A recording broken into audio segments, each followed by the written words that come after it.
السلام علیکم listeners, I hope کہ آپ خیریت سے ہوں گے۔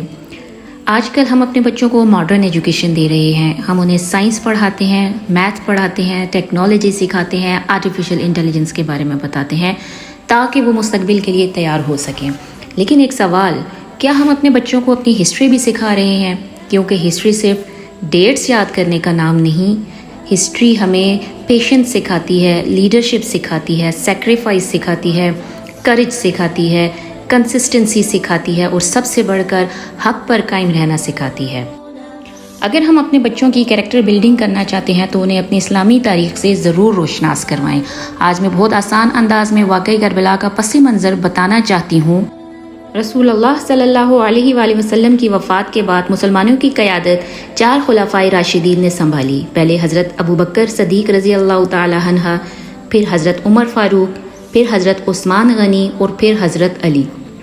حضرت علی رضی اللہ تعالی عنہ کے دور میں مسلمانوں کے درمیان کچھ سیاسی اور انتظامی اختلافات پیدا ہوئے۔ اصل اختلاف دین پر نہیں تھا، بلکہ بعض سیاسی فیصلوں، انتظامی حکمت عملی اور بعض معاملات میں انصاف نافذ کرنے کے طریقہ کار کے بارے میں مختلف آراء تھیں۔ اسی وجہ سے مسلمانوں کے درمیان کئی جنگیں ہوئیں جنہوں نے امت کو بہت متاثر کیا۔ بعد میں حضرت علی رضی اللہ تعالی عنہ شہید ہوئے اور حضرت حسن رضی اللہ تعالی عنہ نے ذمہ داری سنبھالی۔ حضرت حسن نے دیکھا کہ اگر جنگیں جاری رہیں تو مسلمانوں کا مزید خون بہے گا، اسی لیے انہوں نے صلح کو ترجیح دی تاکہ امت میں امن قائم ہو سکے۔ یہ ہمیں سکھاتا ہے کہ ایک اچھا لیڈر صرف لڑتا نہیں بلکہ صحیح وقت پر امن قائم کرنا بھی جانتا ہے۔ بعد میں حضرت معاویہ کی وفات کے بعد یزید حکمران بنا۔ اس نے مختلف شخصیات کو پیغام بھیجا کہ وہ اس کی بیعت کریں۔ اب یہاں ایک سوال پیدا ہوتا ہے کہ بیعت ہوتی کیا ہے؟ سادہ الفاظ میں بیعت کا مطلب ہے کسی حکمران کی قیادت کو قبول کرنا، اس کے ساتھ وفاداری کا عہد کرنا اور اس کی جائز اطاعت کا وعدہ کرنا۔ لیکن حضرت امام حسین رضی اللہ تعالی عنہ نے یزید کی بیعت قبول نہیں کی، کیونکہ ان کے نزدیک قیادت صرف اقتدار کا نہیں بلکہ کردار، انصاف اور اصولوں کا معاملہ بھی تھی۔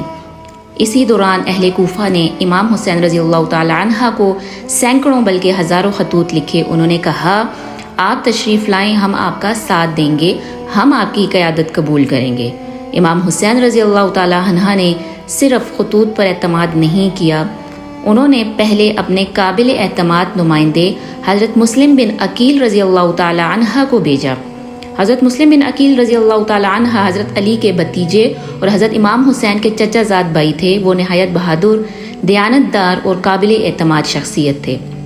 شروع میں اہل کوفہ کی بڑی تعداد نے ان کا استقبال کیا اور ساتھ دینے کا وعدہ کیا، لیکن جب عبید اللہ بن زیاد کو گورنر بنا کر بھیجا گیا تو انہوں نے لوگوں کو دھمکایا، گرفتاریاں کیں اور سختیاں شروع کر دیں۔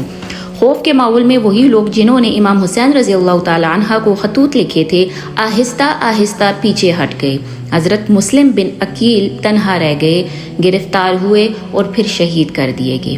یہ واقعہ ہمیں ایک بہت بڑا سبق دیتا ہے۔ دعویٰ کرنا آسان ہوتا ہے، لیکن مشکل وقت میں حق کا ساتھ دینا اصل امتحان ہوتا ہے۔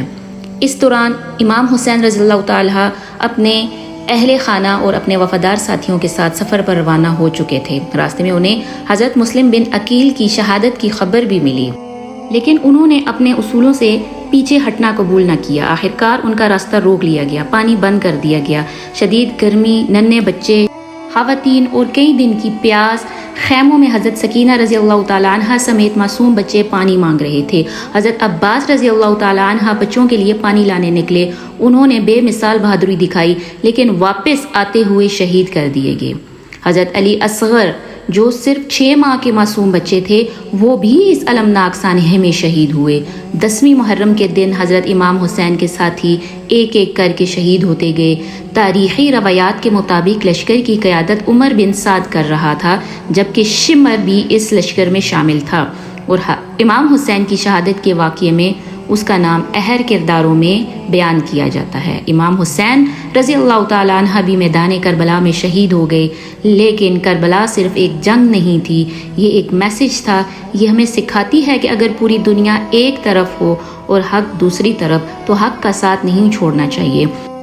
یہ ہمیں سکھاتی ہے کہ کردار طاقت سے بڑا ہوتا ہے، اقتدار سے بڑا ہوتا ہے، سچائی اور اصول کبھی حالات دیکھ کر نہیں بدلتے۔ اس لیے آج بھی تقریباً 1400 سال بعد کربلا صرف ایک ہسٹوریکل ایونٹ نہیں بلکہ کریج، سیکریفائس، پیشنس، انٹیگریٹی اور اسٹینڈنگ فار ٹروتھ کی سب سے بڑی مثال ہے۔ اسی لیے اپنے بچوں کو صرف ماڈرن ایجوکیشن نہ دیں، انہیں اپنی اسلامی تاریخ بھی سکھائیں، کیونکہ مضبوط قومیں صرف ٹیکنالوجی سے نہیں بلکہ اپنے کردار اور اپنی تاریخ سے بھی مضبوط بنتی ہیں۔ اللہ تعالی ہمیں حق کو پہچاننے، اس پر عمل کرنے اور اپنی آنے والی نسلوں تک صحیح تاریخ پہنچانے کی توفیق عطا فرمائیں۔ آمین۔